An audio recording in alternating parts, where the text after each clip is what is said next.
나이 들어서도 인생은 끝이 아닙니다. 65세의 두 번째 인생을 시작하면서 제가 만난 5명의 사람과 만남을 통해 노년의 삶에 얼마나 풍요롭게 만들 수 있는지 저의 이야기를 시작해 보겠습니다. 혹시 이제 너무 늦었어라는 생각으로 새로운 도전을 미루고 계신가요? 오늘 이 순간이 바로 당신은 노후에 복이 들어오는 5가지 유형의 사람을 알게 되실 겁니다.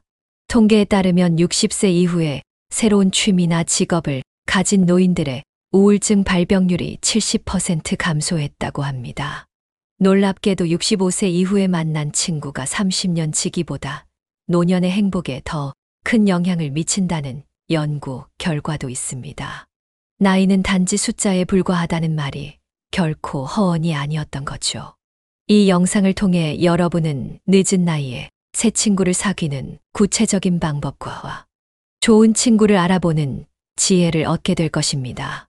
저처럼 63세에 요양보호사라는 새 직업을 시작해 인생이 180도 바뀐 실제 사례를 통해 나이 들어서도 얼마든지 의미 있는 관계와 보람찬 일을 찾을 수 있다는 희망과 용기를 드리고 싶습니다. 조금 긴 영상이지만 편안하게 끝까지 들어주시고 구독과 좋아요는 한번 눌러주세요. 안녕하세요, 여러분. 저는 65세 이미자입니다. 요양보호사로 제2의 인생을 시작한 지 이제 2년이 되어가네요. 집에서 TV만 보며 하루하루를 보내던 제가 이제는 매일 아침 설레는 마음으로 출근하는 직장인이 되었답니다. 여러분, 혹시 이런 생각해 보셨나요? 나이 들어서 새 친구를 사귀는 게 가능할까? 좋은 친구를 어떻게 알아볼 수 있을까? 저도 그랬어요. 하지만 지금은 자신 있게 말씀드릴 수 있어요. 63세 이후에 만난 좋은 친구들 덕분에 제 인생이 완전히 달라졌거든요. 2년 전 저는 큰 결심을 했어요. 남편이 먼저 세상을 떠난 후 집에서 가끔 손주들을 돌보는 것 말고는 특별히 할 일이 없다는 생각에 우울해지곤 했거든요. 아침에 일어나도 특별히 기다려지는 일이 없었어요. 딸과 아들은 각자의 가정을 꾸리고 바쁘게 살고 있었고, 오랜 친구들은 대부분 멀리 이사를 가거나 연락이 끊긴 상태였죠. 그러던 어느 날, 동네 복지관에서 우연히 만난 박서연 씨가 요양보호사 자격증에 대해 알려줬어요.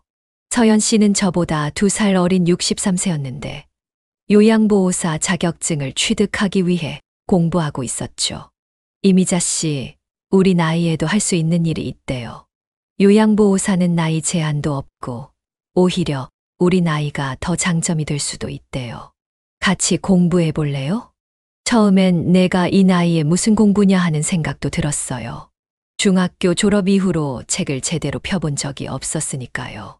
하지만 서연 씨의 열정적인 모습에 저도 도전해 보기로 했어요. 그게 제 인생의 전환점이 됐어요. 함께 공부하면서 서로 의지가 되었고, 암기가 안 될 때마다 서연 씨가 재미있는 방법으로 도와줬어요. 이미자 씨, 욕창 예방법은 툴툴 뒤집어로 외우면 돼요. 체위 변경이 2시간마다 필요하다는 걸 잊지 않게. 이런 식으로요. 시험 전날에는 밤새 전화로 서로 문제를 내며 준비했죠. 힘들 때마다 격려해주는 서연 씨 덕분에 포기하지 않고 자격증을 딸 수 있었어요. 합격 소식을 들었을 때 서연 씨는 저보다 더 기뻐했답니다. 그날 우리는 복지관 근처 작은 카페에서 케이크를 나눠 먹으며 축하했어요. 그 순간이 아직도 생생해요. 그날 처음으로 나도 아직 할 수 있구나라는 자신감이 생겼거든요. 서연 씨와 저는 같은 요양원에서 일하게 되었어요. 매일 아침 함께 출근하며 나누는 이야기가 하루의 활력소가 되었죠. 처음 일을 시작했을 때는 정말 많이 긴장했어요. 어르신들을 제대로 케어할 수 있을지, 실수하면 어쩌나 걱정이 되었거든요. 그때마다 서연 씨가 우리가 할 수 있어 라고 용기를 주었죠. 요양원에서 일을 시작하고 얼마 안 됐을 때 제 옆자리에 앉은 이영희 씨를 만났어요. 70세의 나이에도 불구하고 항상 밝은 미소를 잃지 않는 영희 씨는 저에게 큰 힘이 되었죠. 처음 만났을 때 영희 씨의 활기찬 모습이 너무 인상적이었어요. 이미자 씨, 우리가 하는 일이 얼마나 값진 일인지 알아요? 우리 덕분에 누군가의 하루가 더 행복해지는 거예요. 영희 씨의 이 말은 제가 힘들 때마다 떠올리는 명언이 되었어요. 그녀의 긍정적인 에너지 덕분에 저도 매일 웃으면서 일할 수 있게 되었답니다. 특히 요양보호사 일이 생각보다 육체적으로 힘들 때가 많았어요. 몸이 불편하신 어르신들을 씻기고 옮기는 일은 체력 소모가 큰 일이거든요. 어느 날 저는 허리 통증으로 일하기가 힘들었어요. 그날따라 돌봐야 할 어르신들이 많았고 점심시간도 제대로 가질 수 없었죠. 한숨을 쉬고 있는 저를 본 영희 씨가 다가와 물었어요. 이미자 씨, 많이 힘들어요. 저는 솔직히 고충을 털어놓았어요. 그때 영희 씨가 제게 알려준 스트레칭 방법은 지금도 매일 아침 하고 있답니다. 간단한 동작인데도 허리 통증을 완화하는데 정말 효과적이었거든요. 나도 처음엔 많이 힘들었어요. 하지만 이 일은 우리의 마음가짐에 따라 달라져요. 어르신들의 표정이 밝아지는 걸 볼 때마다 보람을 느끼면서 일하다 보면 몸의 피로도 잊게 된답니다. 영희 씨의 조언은 단순한 위로를 넘어 실제로 제 일상을 변화시켰어요. 매일 아침 출근하면서 오늘은 어떤 미소를 만날까 하는 기대감을 갖게 되었거든요. 어르신들 한 분 한 분을 대할 때도 더 정성을 다하게 되었고요. 특히 영희 씨가 어르신들과 소통하는 방식은 정말 배울 점이 많았어요. 한 번은 식사를 거부하시는 박할머니가 계셨어요. 할머니는 며칠 동안 거의 드시지 않아 모두가 걱정하고 있었죠. 영희 씨는 할머니 옆에 앉아 조용히 대화를 나누기 시작했어요. 박할머니, 오늘 날씨가 참 좋죠. 저 창밖으로 보이는 나무들 보세요. 벌써 꽃이 피기 시작했네요. 할머니 고향에도 이런 꽃나무가 있었나요? 그렇게 자연스럽게 할머니의 고향 이야기를 이끌어내더니 어느새 제가 어릴 때 먹던 음식과 비슷한 맛이네요. 라며 할머니가 수저를 들게 만들었어요. 그 모습을 보며 깨달았죠. 식사를 강요하는 것보다 마음을 열게 하는 대화가 훨씬 효과적이라는 것을요. 영희 씨는 요양원에서 10년째 일하고 있었어요. 그녀의 경험담은 항상 실질적인 지혜를 담고 있었죠. 퇴근 후 함께 걸으며 나누는 대화 시간은 저에게 소중한 배움의 시간이 되었어요. 이미자 씨, 어르신들은 우리의 부모님과 같아요. 내 부모님이라면 어떻게 대했을까 생각하면서 대하면 절대 실수하지 않을 거예요. 영희 씨는 또 제게 중요한 조언을 해주었어요. 바로 균형에 관한 것이었죠. 일도 중요하지만 자신을 돌보는 시간도 꼭 가져야 해요. 그래야 오래 일할 수 있어요. 퇴근 후에는 철저히 자신만의 시간을 갖고 좋아하는 일을 하며 에너지를 충전하세요. 그 조언 덕분에 저는 오랜 시간 잊고 지냈던 취미 생활을 다시 시작하게 되었어요. 젊었을 때 좋아했던 뜨개질을 다시 시작했는데 손을 움직이며 무언가를 만들어내는 과정이 마음의 안정을 가져다 주더라고요. 영희 씨와 저는 각자 만든 뜨개 작품을 서로 선물하는 작은 즐거움도 나누게 되었답니다. 요양원에서 만난 어르신 중에 정말 특별한 분이 계세요. 바로 83세의 최병훈 할아버지예요. 할아버지는 젊은 시절 국어 교사로 일하셨다가 은퇴하신 분인데 매일 태블릿으로 영어 공부를 하시는 모습이 너무 인상적이었어요. 처음에는 단순히 호기심으로 여쭤봤어요. 할아버지, 매일 그렇게 열심히 공부하시는 게 뭐예요? 할아버지는 빛나는 눈으로 답하셨어요. 미영 선생, 나 지금 영어 공부하는 중이야.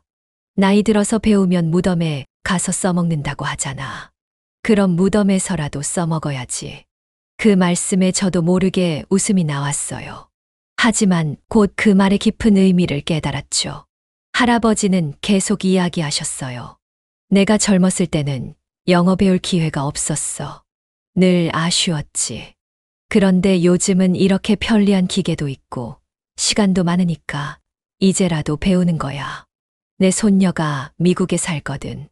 언젠가 화상통화로 영어로 대화하는 게 내 꿈이야. 할아버지의 유머와 배움에 대한 열정은 저에게 큰 영감을 주었어요. 83세의 나이에도 새로운 언어를 배우려는 그 의지가 놀라웠거든요. 그날 이후로 저는 할아버지와 특별한 관계를 맺게 되었어요. 매주 수요일 오후에는 제가 할아버지의 영어 학습 파트너가 되어 드렸답니다. 제가 서툰 발음으로 물으면 할아버지는 더 서툰 발음으로 대답하셨어요. 그렇게 웃으며 나누는 간단한 대화가 우리 둘 다에게 큰 기쁨이 되었죠. 할아버지는 또 제게 중요한 질문을 하셨어요. 미영 선생은 요즘 배우고 싶은 거 없어? 나이가 몇이든 뭔가 새로운 걸 배우는 건 인생의 활력소야. 그 질문이 저를 생각하게 만들었어요. 젊었을 때 한번 해보고 싶었던 요가가 문득 생각났죠. 그래서 용기를 내어 동네 복지관에 요가 수업을 신청했어요. 처음에는 너무 부끄러웠어요.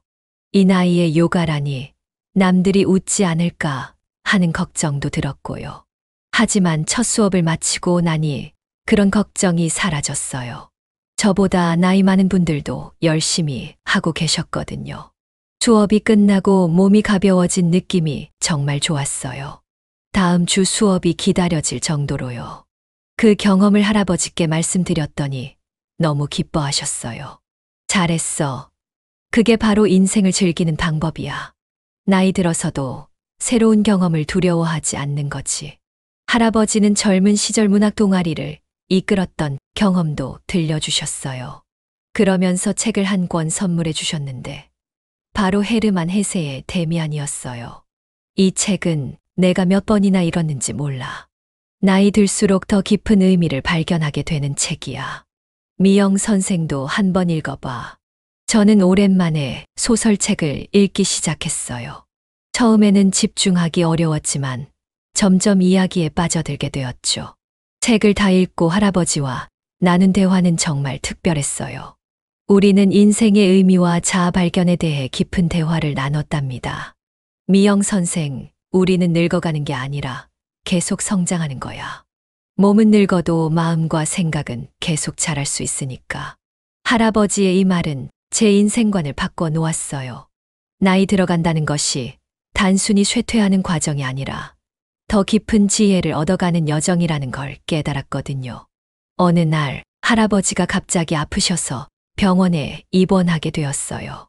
걱정이 되어 퇴근 후 병원을 찾았죠. 병실에 들어서자 할아버지는 침대에 누워 계셨지만 태블릿은 여전히 손에 쥐고 계셨어요. 미영 선생 왔구나. 걱정 마. 이 정도 가지고 내가 영어 공부를 포기할 것 같아. 그 모습을 보며 저는 눈물이 났어요. 할아버지의 그 불굴의 의지가 너무 감동적이었거든요. 그날 저는 병실에서 할아버지와 함께 영어 공부를 했어요. 간호사가 들어와 웃으며 말했죠. 이런 환자는 처음 봐요. 입원 중에도 공부하시다니. 할아버지는 일주일 후 건강을 회복하고 다시 요양원으로 돌아오셨어요. 그때 할아버지가 제게 작은 선물을 주셨어요. 바로 요가 매트였죠. 내가 미영 선생이 요가 한다길래 사왔어. 이거 깔고 매일 조금씩 해봐. 몸과 마음이 다 건강해질 거야.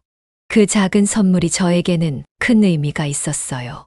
누군가가 제 관심사를 기억하고 응원해준다는 게 얼마나 힘이 되는지 느낄 수 있었거든요. 할아버지의 영향으로 저는 요가를 꾸준히 하게 되었어요. 처음에는 간단한 동작도 힘들었지만 꾸준히 하다 보니 몸이 유연해지는 것을 느낄 수 있었죠. 요가 수업에서 만난 분들과도 친해져서 수업 후에 함께 차를 마시는 모임도 생겼어요. 그리고 놀라운 일이 있었어요. 어느 날 할아버지가 저에게 말씀하셨죠. 미영 선생, 내가 요가에 관심이 생겼어. 나도 한번 배워볼 수 있을까? 처음에는 농담인 줄 알았어요. 83세 할아버지가 요가라니요. 하지만 할아버지는 진지하셨어요. 그래서 저는 할아버지께 앉아서 할 수 있는 간단한 요가 동작을 알려드렸어요. 숨쉬기 명상과 가벼운 스트레칭 같은 것들이었죠. 할아버지는 그 간단한 동작들을 매일 아침 실천하셨어요. 그리고 2주 후에 말씀하셨죠. 미영 선생, 요가 덕분인지 허리 통증이 많이 줄었어. 정말 고마워. 그때 저는 깨달았어요. 배움은 서로 주고받는 것이라는 거요. 할아버지에게서 인생의 지혜를 배웠고 제가 알게 된 요가를 할아버지께 나눠드렸죠. 나이 차이가 있어도 서로에게 가르치고 배울 것이 있다는 것을 경험한 소중한 순간이었어요. 최병훈 할아버지와의 인연은 제게 평생 배움의 의미를 깨닫게 해주었어요. 나이는 단지 숫자에 불과하며 배움에 있어서는 끝이 없다는 것도요. 할아버지 덕분에 저도 더 많은 것에 도전하게 되었답니다. 요양보호사 일을 하다 보면 힘든 일도 많아요. 몸도 피곤하지만 마음이 무거워질 때가 더 많죠. 특히 돌보던 어르신이 돌아가셨을 때는 정말 마음이 아파요. 그럴 때마다 위로가 되어준 것 같은 요양원에서 일하는 정경숙 씨였어요. 제가 요양원에서 근무한 지 6개월쯤 되었을 때였어요. 제가 매일 돌봐드리던 김영순 할머니께서 갑자기 상태가 악화되셨어요. 할머니는 항상 제게 손주 이야기를 해주시던 분이었는데 그날은 식사도 거부하시고 계속 눈을 감고 계셨어요. 간호사 선생님이 구급차를 불렀고 할머니는 병원으로 이송되셨죠. 다음 날 아침 할머니가 밤사이 돌아가셨다는 소식을 들었어요. 갑자기 가슴이 무너지는 느낌이었어요. 전날까지만 해도 제 손을 꼭 잡고 내일 또 봐요라고 말씀하셨는데 화장실에서 몰래 눈물을 훔치고 있는데 경숙 씨가 들어왔어요. 미영 씨, 많이 힘들죠? 저도 모르게 눈물이 쏟아졌어요. 경숙 씨는 말없이 저를 안아주었어요. 미영 씨, 우리가 할 수 있는 건 끝까지 최선을 다하는 거예요. 그분들의 마지막을 편안하게 해드렸다는 걸 잊지 마세요. 경숙 씨의 따뜻한 위로 덕분에 저는 일의 의미를 다시 한번 되새길 수 있었어요. 경숙 씨는 요양보호사로 5년째 일하고 있었는데 그 시간 동안 많은 이별을 경험했다고 해요. 그날 점심시간에 경숙 씨는 자신의 경험을 들려주었어요. 처음엔 나도 매번 힘들었어요. 특히 오래 돌봐드린 어르신일수록 더 그랬죠. 하지만 생각해보면 우리가 그분들의 마지막 시간을 함께 해드린 거잖아요. 누군가의 마지막을 따뜻하게 해드리는 일이 얼마나 소중한지 깨달으니까 조금씩 달라졌어요. 경숙 씨의 말은 저에게 큰 위로가 되었어요. 슬픔만 느끼던 마음에 작은 평화가 찾아왔죠. 그날 이후로 저는 경숙 씨와 더 자주 대화를 나누게 되었어요.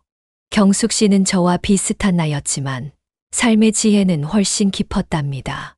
한 번은 제가 너무 감정이입을 많이 해서 힘들다고 털어놓았어요. 매일 어르신들의 아픔과 외로움을 가까이서 지켜보는 게 때로는 버거웠거든요.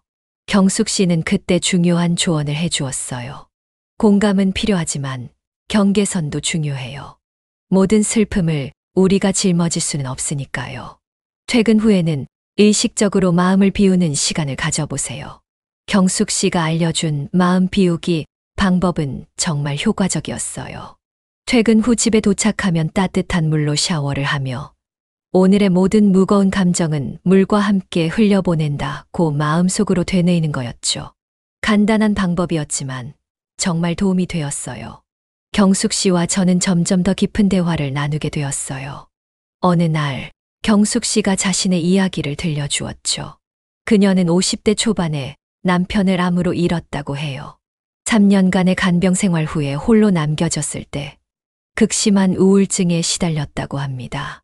그때 우연히 요양보호사 모집 공고를 보게 되었어요. 더 이상 잃을 것도 없다는 생각으로 지원했죠. 처음에는 그저 집에서 벗어나기 위한 수단이었어요. 하지만 어르신들을 돌보면서 오히려 제가 치유되기 시작했어요. 내 슬픔만 바라보던 시선이 타인의 필요를 보게 되면서 조금씩 변화가 일어났죠. 경숙 씨의 이야기는 저에게 큰 울림을 주었어요. 그녀처럼 저도 요양보호사 일을 통해 치유되고 있다는 것을 깨달았거든요. 집에만 있을 때는 늘 무기력했는데 이제는 매일 아침 누군가에게 필요한 사람이 되어 출근한다는 사실이 저를 살아있게 만들었죠.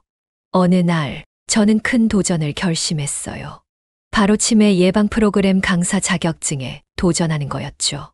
요양원에서 일하면서 치매 어르신들을 많이 만났는데 그분들을 보며 예방할 수 있는 방법이 있다면 더 많은 사람들에게 알려주고 싶다는 생각이 들었거든요.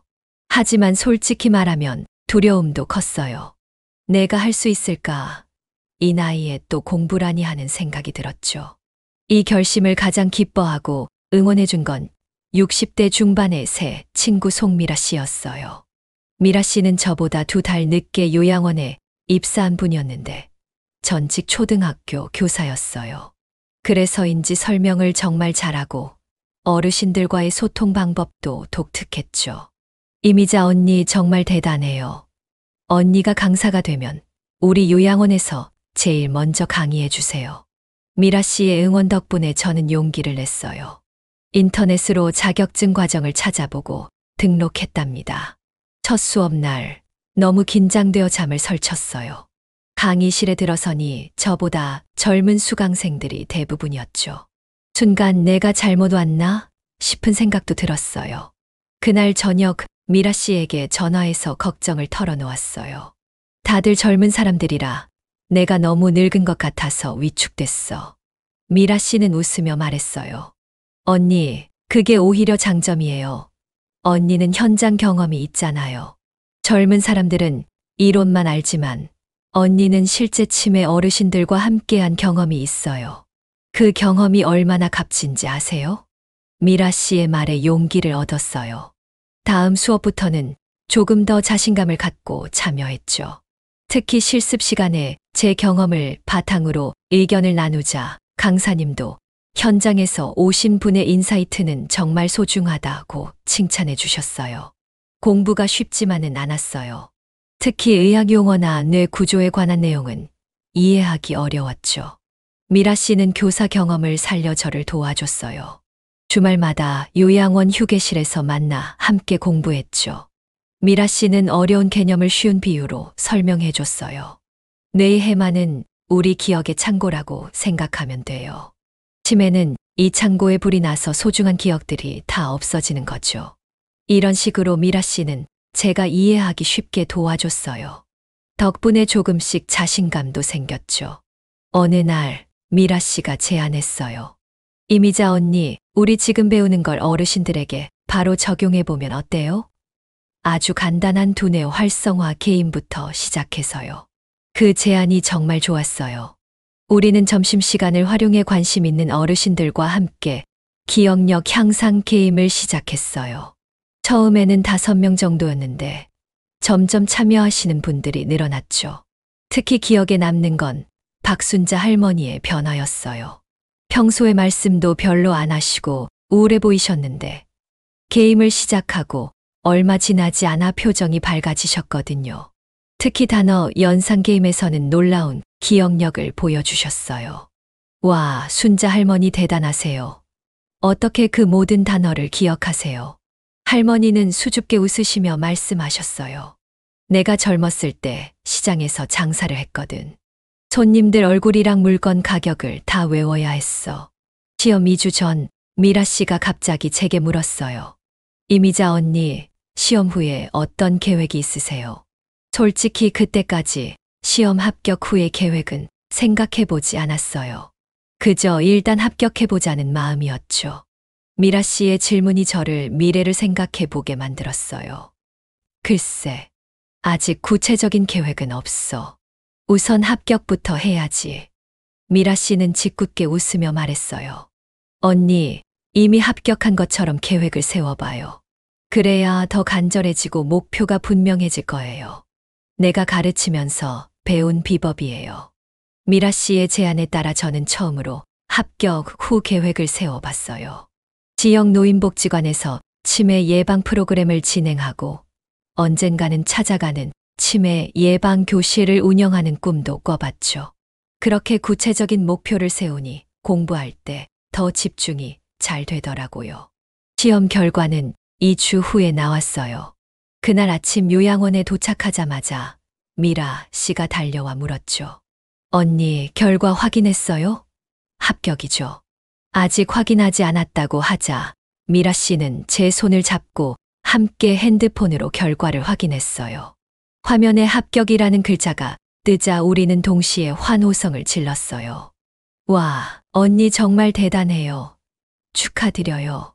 그 순간 눈물이 났어요. 65세의 새로운 자격증을 따다니 스스로도 놀라웠거든요. 미라 씨의 응원과 도움이 없었다면 불가능했을 거예요. 합격 후 미라 씨와 저는 더 큰 꿈을 꾸기 시작했어요. 우리만의 치매 예방 프로그램을 개발하는 거였죠. 미라 씨의 교육 경험과 저의 현장 경험을 접목해서 실용적이고 재미있는 프로그램을 만들기로 했어요. 한 달 후 우리는 지역 노인복지관에 프로그램 제안서를 제출했어요. 솔직히 기대는 크지 않았어요. 아마추어가 만든 프로그램이니까요. 하지만 놀랍게도 복지관에서 긍정적인 답변이 왔어요. 두 분의 제안이 매우 신선하고 현실적으로 적용 가능해 보입니다. 다음 달부터 시범 운영해보면 어떨까요? 그 소식을 들었을 때 미라 씨와 저는 마치 20대 청년처럼 펄쩍펄쩍 뛰며 기뻐했어요.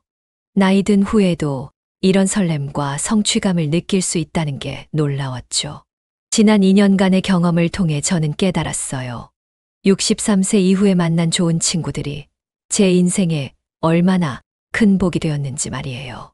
서연 씨, 영희 씨, 최병훈 할아버지, 경숙 씨, 그리고 미라 씨. 이 소중한 인연들 덕분에 저는 매일 감사하며 살고 있답니다. 나이 든 후의 친구는 젊었을 때의 친구와는 조금 달라요. 함께 어울리고 놀기보다는 서로의 경험과 지혜를 나누고 남은 인생을 어떻게 의미 있게 살아갈지 함께 고민하는 친구들이죠. 이런 친구들과 함께하면서 저는 나이 들에 대한 생각도 바뀌었어요. 예전에는 나이 드는 것이 두렵고 쓸쓸한 일이라고 생각했어요. 하지만 이제는 알아요. 나이 드는 것은 새로운 시작이 될 수도 있다는 것을요. 새로운 친구를 만나고 새로운 일을 시작하고 새로운 꿈을 꾸는 시간이 될 수 있다는 것을요. 제 이야기가 여러분에게 조금이나마 용기와 위로가 되었으면 좋겠어요. 65세, 아니 몇 살이든 상관없어요. 지금 이 순간이 새로운 시작이 될 수 있습니다. 새로운 친구를 만나고 새로운 도전을 시작하고 새로운 꿈을 꾸는 것은 결코 늦지 않았어요. 나이 들어 만난 좋은 친구는 우리 인생의 황금기를 더욱 빛나게 해주는 보물 같은 존재랍니다. 여러분의 인생에도 이런 복이 가득하기를 바랄게요. 감사합니다.